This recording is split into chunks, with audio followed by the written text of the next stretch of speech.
Yeah, we had an ice storm.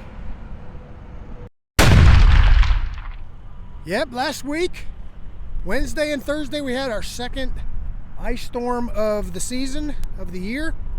And it wasn't as bad as the first one. The first one we were off Wednesday, Thursday, and Friday. This one we were just off Wednesday and Thursday. So, of course, the plan is to make up a day and everybody work an extra day. So the normal Monday night through Friday night guys ran Saturday night. The daytime Monday through Friday ran Saturday, and me Tuesday through Saturday daytime, we got to be scheduled to run Sunday. I'm not, definitely, you can tell, I'm not anywhere between Dallas and Stanton. Now, today's Sunday, and I'm running, but what happened yesterday, after I left out the yard on Saturday, got a couple hours outside the yard, headed towards Stanton, and my dispatcher got a hold of me and said, looks like you may be going all the way through to El Paso. Okay. And what turns out what happens is my meat man, he left El Paso, headed to Stanton, and then got sick, I think. He got feeling pretty bad and decided he wasn't going to make it. He ended up going back to El Paso. So they said, yeah, I need you to go on through to El Paso, which is no big deal. I was going to work Sunday anyway, right? If this was a normal Saturday, I would have had two options. The first option would have been to try to talk Central Dispatch into let me drop those westbound trailers off in Abilene and then just turn around and go to the house and get a short day. The second option is go ahead and run through El Paso and get the extra Sunday.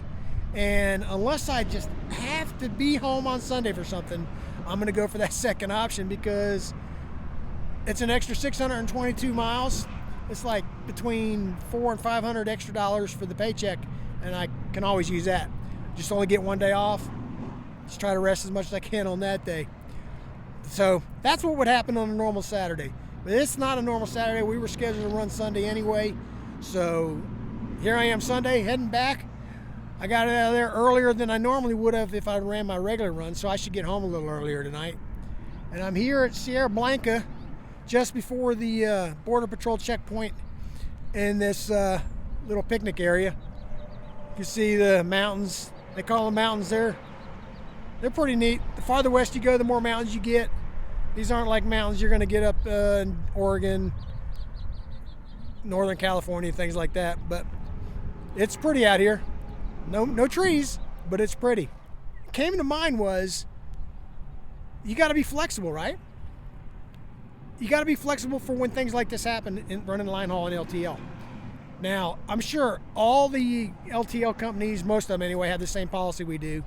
On a meet, if your meat man's not going to make it, if he ends up breaking down and he's going to be more than 2 hours late getting to the meet, you're probably going to go on through because they want the freight, as much of the freight keep moving as possible, right? So that's where you got to be flexible on that. You got to be ready. You got to be ready to, when they tell you to do that, you can't get upset when they say you got to go through. If you have a meet run, that's what you got to be ready for. And the other thing you got to be ready for is you don't want to be caught with not a change of clothes and having to go lay down somewhere. So you need to put together what I call a lay down bag. And I'm fortunate enough to have an assigned truck, and I haven't had to worry about my truck disappearing on me. So I leave my lay down bag in my truck. And if I had that worry, I would carry it with me back and forth to the car. It's not that big a deal. This is the lay down bag that I take. Kind of small, compact, fits behind the passenger seat. And so what I take is a change of clothes or two. Usually two, because I have had times where, like, I went to Kansas City and had to lay down all the way through to Kansas City, and they didn't send me right back to Dallas.